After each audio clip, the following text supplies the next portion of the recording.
Assalamualaikum warahmatullahi wabarakatuh. Waalaikumsalam warahmatullahi wabarakatuh. Selamat pagi anak-anak. Selamat pagi. Apa kabar hari ini? Baik-baik saja. Pak Guru bawa kita bukan mau ngamen, tetapi kita akan belajar tentang materi bab 1 yaitu cinta lingkungan hidup. Dengan subtema cinta lingkungan. Siapa yang cinta terhadap lingkungan? Kemudian kompetensi yang ingin dicapai dalam pembelajaran ini adalah bersama-sama dibaca menghargai dan mensyukuri keberadaan bahasa Indonesia sebagai anugerah Tuhan yang Maha Esa. Yang pertama, yang kedua, memiliki perilaku jujur, tanggung jawab, dan santun dalam menanggapi secara pribadi hal-hal atau kejadian berdasarkan hasil observasi. Kita tuh kaya atau miskin sih? Kaya. Tanahnya luas atau sempit sih? Luas. Subhanallah, kita lihat coba. Kalau kita lihat yang ada di sini, ini pulau Sumatera. ini pulau, ini pulau, ini pulau, dan ini pulau. Lebih jelas kita lihat ke sini coba. Subhanallah, luasnya Indonesia dengan pemandangan yang hijau demikian ini akan menjadi sahabat buat kita. Nah, kita tinggal di sini, di sini, di sini, di sini, atau di sini? Kita tinggal di Pulau Jawa dan lokasi kita ada di kota Jakarta, yaitu Jakarta Selatan. Baik. Nah, sekarang anak-anak kita akan melihat bagaimana indahnya Indonesia telah dibuat oleh Bapak Ismail Marzuki dalam sebuah lagu. Mari kita nyanyikan bersama.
Samping saya lagu yang indah ini, Pak Guru setiap menyanyikan lagu ini merasa bangga menjadi bangsa Indonesia dan bersyukur kepada Allah karena Allah berikan wilayah Indonesia yang luar biasa baik. Nah, sekarang kita akan lihat ternyata ada juga puisi yang dibuat oleh anak-anak bangsa yang hebat, yaitu yang berjudul Tanah Kelahiran. Ini ada kekaguman warga Indonesia yang bernama Ramadan Kartahadimaja terhadap wilayah Indonesia ya, dalam keadaan yang indah seperti itu. Mari kita baca bersama-sama. 1, 2, 3. Seruling di pasir tipis merdu, antara gundukan pohon bina, tembang menggema di dua kaki, burangrang tangkuban perahu, jamrut di pucuk-pucuk, jamrut di air tipis menurun, membeli tangga di tanah merah, dikenal gadis-gadis menyanyikan, kenakan jamrut, jamrut. Sekarang kalian baca dengan suara yang lantang, biar kita dapat menikmati puisi yang indah ini. Bersama-sama, saya akan bacakan judulnya. Tanah kelahiran Arya Ramadan kata Dimaja. Bersama-sama. Seruling di pasir tipis merdu, antara gundukan pohon bina, tembang menggema di dua kaki, burangrang tangkuban perahu, jamrut di pucuk-pucuk, jamrut di air tipis menurun, membeli tangga di tanah merah, dikenal gadis-gadis dari bukit, nyanyikan tentang Sudari-Gali, kenakan kebaya merah kebayangan, jamrut di pucuk-pucuk, jamrut di hati gadis menurun. Luar biasa. Apabila kita bisa menyanyikan dengan indah, membacakan dengan indah, maka bisa menimbulkan cinta dan bisa menggetarkan hati kita. Baik anak-anak, siapa yang suka dengan lingkungan seperti itu? Ada yang nggak suka? Saya rasa anak aku aneh kalau tidak suka dengan lingkungan yang indah. Nah, anak-anakku, saya ingin kamu menceritakan keadaan di lingkungan rumahmu seperti apa. Sejuk? Indah? Tentram? Dan itu yang kita cari. Kalau lingkungan di rumahmu seperti apa, Mas? Bersih, tertata rapi. Nah, demikian ini seluruh kita mencintai keindahan karena Allah sungguh maha indah. Allah mencintai umatnya yang mengindahkan dirinya dan memperindah lingkungan di sekitarnya. Di dalam surah Ar-Rahman, Allah mengatakan bahwa bumi ini seimbang, tetapi karena Allah manusia menjadi banyak bencana. Mari kita lihat. Bagaimana menurutmu alam Indonesia yang kita cintai ini? Kita pelihara atau kita rusak? Pelihara. Kita wajib menjaga, wajib memelihara agar kita nyaman tinggal di dalamnya. Lalu, kekayaan alam apa saja yang ada di Indonesia? Emas, tembaga, minyak bumi, flora dan fauna, dan banyak lagi yang lainnya. Berikutnya, lalu kekayaan alam seperti apa yang sudah kamu nikmati di rumahmu? Motor mobil di rumahmu pakai apa? Apakah itu ada di Indonesia? Ada. Bensin ada di Indonesia? Ada. Besinya? Ada. Hampir semua yang diperlukan untuk hidup di dunia ini ada di Indonesia. Maka kita wajib bersyukur kepada Allah. Berikutnya, binatangnya apa? Anoa dari mana? Siapa yang tahu Anoa dari mana? Sulawesi. Kalau waktu bapak kecil dulu, kalau dengan lagunya Cicang Kuswoyo, Anoa dari mana? Dari Nusa Tenggara. Begitu dulu. Apa sekarang udah pindah ke tempat lain? Nah, berikutnya, untuk menjaga lingkungan itu menjadi baik, disiplinan macam apa yang diperlukan oleh kalian sebagai pelajar? Membuang sampah pada tempatnya, apalagi kalau ada tanaman di sekitar rumah kita injak-injak. Ada rumput di depan kita injak-injak. Sayangi rumput. Kalau kata rumput, sayangi. Aku akan menyayangi. Yaitu menimbulkan pemandangan yang baik.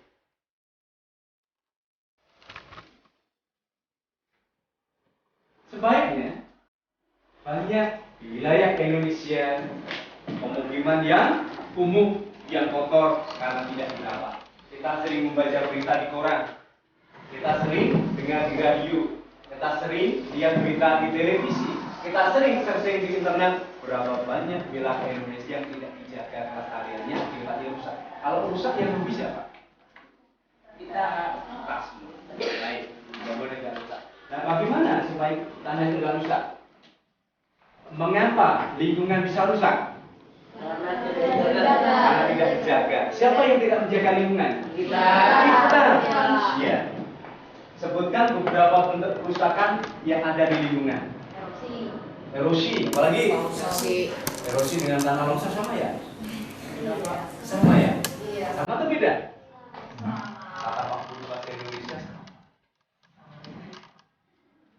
Terus, bagaimana cara memperbaiki lingkungan hidup yang rusak?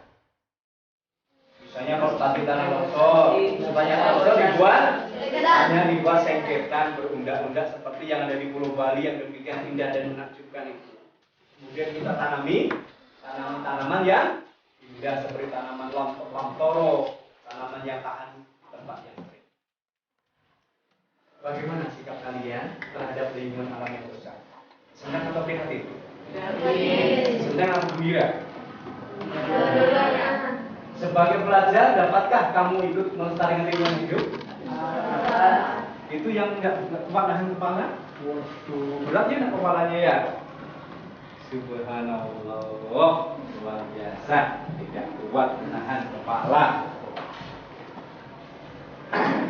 Nah, anak-anakku, setelah ini kita akan melakukan permainan. Permainan ini akan melatih kita untuk membuat, menganalisis struktur dalam laporan hasil observasi. Kita nanti akan mengenal yang namanya definisi umum. Kemudian akan melihat deskripsi bagian. Dan berikutnya ada deskripsi manfaat. Inilah struktur yang membangun sebuah laporan hasil observasi. Jadi nanti di akhir pelajaran kalian semua harus bisa membuat laporan hasil observasi dengan struktur definisi umum, deskripsi bagian, dan deskripsi manfaat. Mari kita menuju ke atas. Tepuk tangan untuk Adi.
Setelah rapi, belakangnya dikasih tempel. Ingat, susun kata menjadi marahkan. Ya, nanti namanya ditaruh. Itu londo. Mana? Kamu. Kita tadi jatuh. Satu, dua, tiga, cepat. Susun kata jadi kalimat.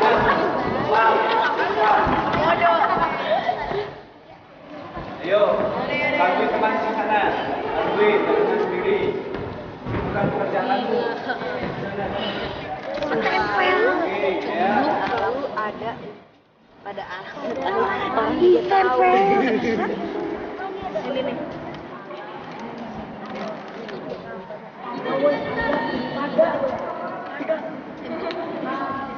Wah, ini bagian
Pak. Kita bermain coba. Tadi ke tempat posisi lagi. Karena tadi kita sudah bermain susun kata menjadi kalimat. Sekarang kita akan menyusun kalimat menjadi paragraf. Siap semuanya? Oke.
Saya temuan saudara.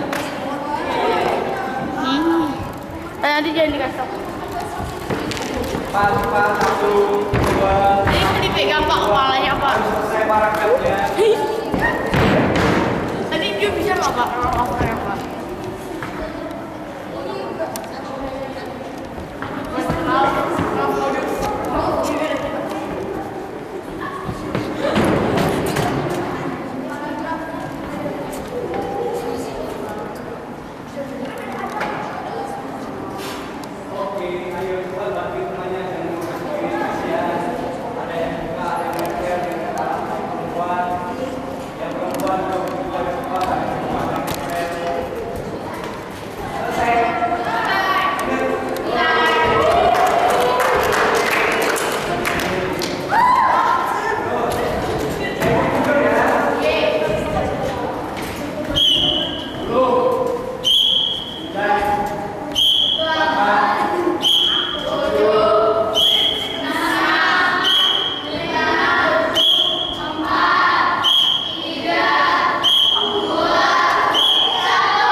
Menyusun kata menjadi kalimat, teruskan menyusun kalimat menjadi kata. Yuk kita lihat bersama-sama.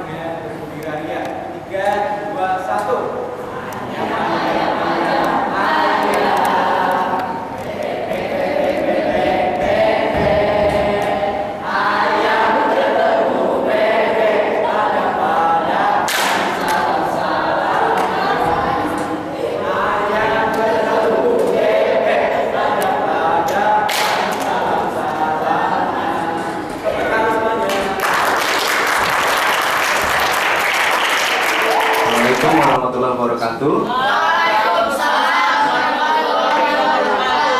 Baik anak-anakku yang baik hatinya calon pemimpin bangsa.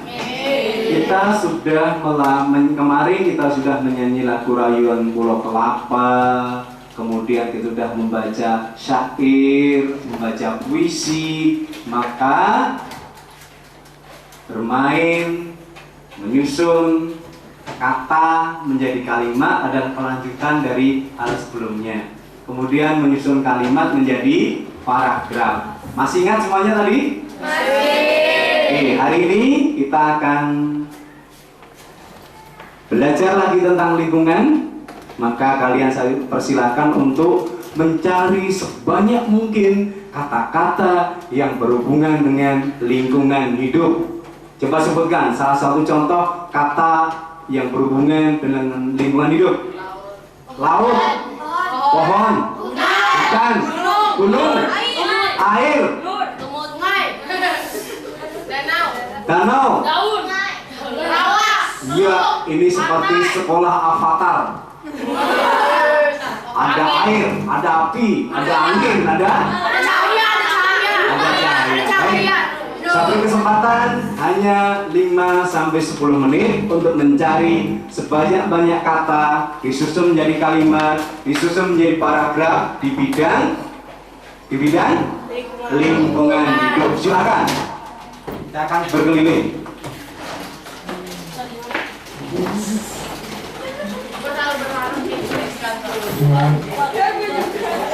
Tidak boleh main-main, harus ketemu kata-kata yang benar, kata-kata dalam bidang lingkungan hidup.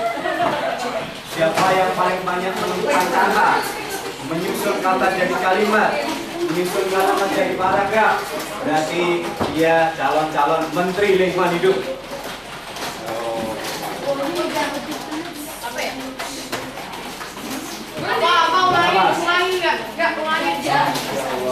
Ya, luar biasa. Inilah calon-calon pemimpin bangsa dari masyarakat. Luar biasa. Sudah selesai. Dapat berapa paragraf kamu? 100 ya. Wow, luar biasa. Indonesia adalah negara yang banyak memiliki air. Air tersebut laut. Laut yang bersih itu adalah laut yang tidak ada sampahnya, tidak ada apa namanya? Laut yang bersih, laut yang tidak ada sampahnya dan ada pokoknya. Oke, ini sudah? Sudah, Pak. Masya Allah, kamu banyak sekali ini mah jadi buku. Oh, kalah Pak Guru.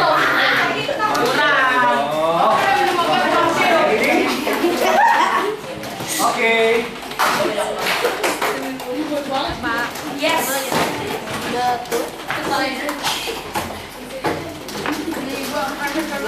Hitung mundur. 5, 4, 3, 2, 1.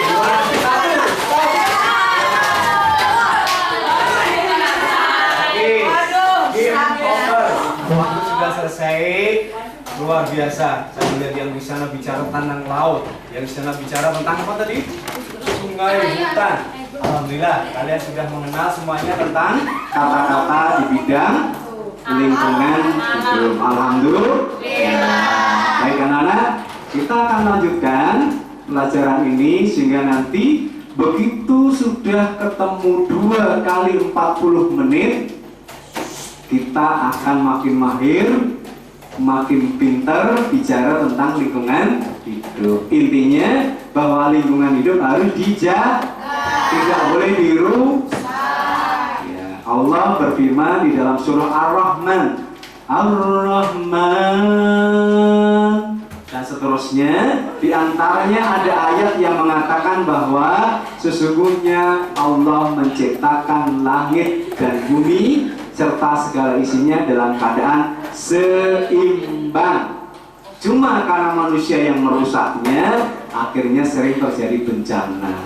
Ada bencana, banjir, tanah longsor, gunung meletus, dan sebagainya.